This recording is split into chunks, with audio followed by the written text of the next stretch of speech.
Hello, I'm Lord Jimsicle, and you're watching You Have Issues, a programme all about comics. Welcome to Superman Month! This is something we've been working towards for quite a long time, so we thought what better time to do this sort of thing than the month before the Man of Steel comes out. I love Superman. He is an amazing character that's full of charisma, he's a great person to look up to, and of course, he has indirectly and directly inspired many heroes over the years. Whatever your thoughts on Superman, nobody can deny that many, if not all superheroes that were published afterwards were in some way inspired by him. Whenever you ask a non-comics reader about superheroes, the first one they usually think of is Superman. That's how much he has infiltrated popular culture. Before we delve into the works that feature the character, let's talk a little bit about Superman himself. He is a character, of course, that doesn't need any explanation, but we're going to do it anyway.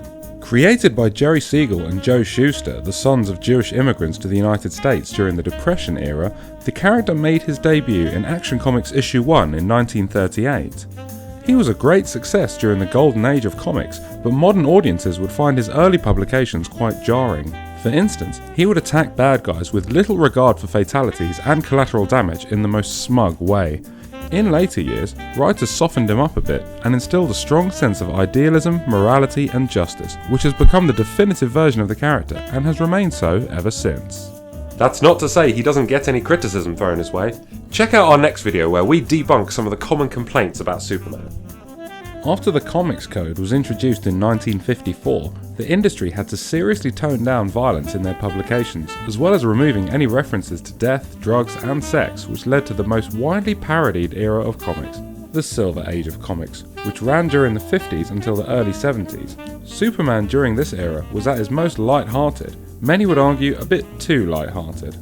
He has an extraordinary array of superpowers that he's very well known for, such as flight, super speed, invulnerability, heat vision, freeze breath, x-ray vision and super hearing. A common Silver Age practice was to invent new abilities to fit the plot, which worked for a time, but eventually it got a bit out of hand. Among his usual power set, he also gained powers such as super ventriloquism and super hypnotism among other things, not to mention he was so strong that he was able to move planets if the plot required it. In this series of videos, we will mostly be talking about Superman and related characters that appeared after the 1985 cataclysmic event Crisis on Infinite Earths, in which DC rebooted their entire continuity for the first time.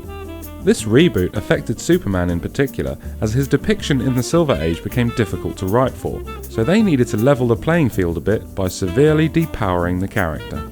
There were other changes made as well, such as removing Superman's past history as Superboy and his exploits with the Legion of Superheroes.